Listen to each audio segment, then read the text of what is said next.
solve 0.2 raised to power 5x plus 2 is equal to 0.04 raised to power x minus 1. Now, one way to solve this, there are two ways. I'm going to explain the two ways. So please watch to the end so that you can see the two methods. Now, one way of solving this is to express this decimal as a fraction. So I'm going to say 2 divided by this decimal point becomes 1 and this 2 becomes 0. So it is 2 over 10. And that is raised to the power 5x plus 2.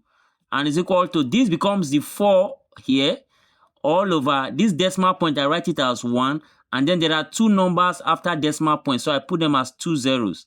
And then all raised to the power x minus 1. Simplifying further, this is 1 over 5. That is 2 in 2 is 1.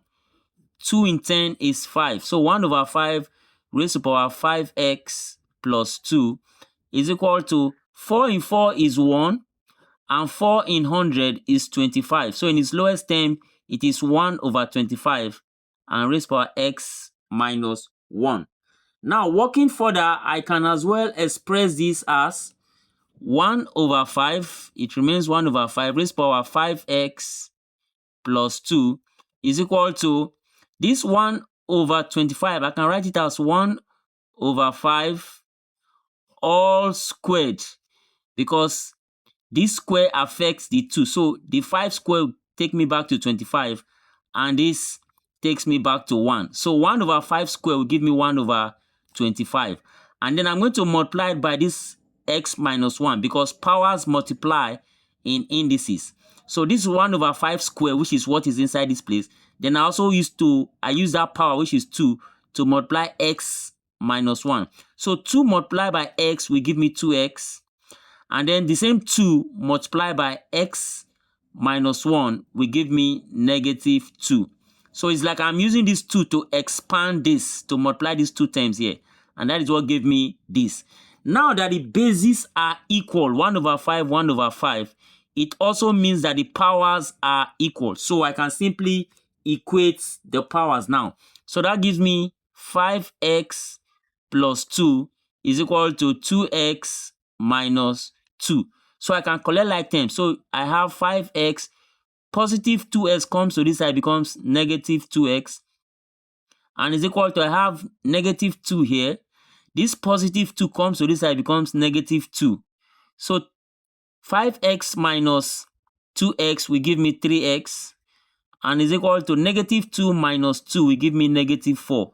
So in order to get x, I'm going to divide both sides by 5. By 3. So divide this by 3. So 3 cancel 3.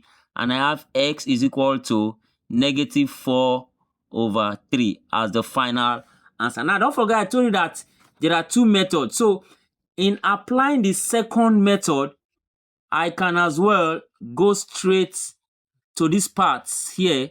And then I'll just say from this first line, this 0.02 becomes 0.2 raised to power 5x plus 2 is equal to, this 0.04 is same thing as 0.2 squared. So 0.2 squared will take me back to 0.04. And then I'm going to multiply this 2 by this power as I've done before. So it becomes 2x, that is 2 multiplied by x is 2x. And then 2 multiplied by negative 1 is negative 2. So now that the bases are equal, I simply take the powers and I say 5x plus 2 is equal to 2x minus 2. So as before, I have the same equation to solve. So I say 5x minus 2x is equal to negative 2 minus 2. And so I have 3x is equal to negative 4. And then by the time I divide both sides by 3, I have x is equal to negative 4 over 3 as obtained before. Hope you enjoyed this video. Please don't forget to subscribe to this channel so that I can get more videos like this. Thank you for watching.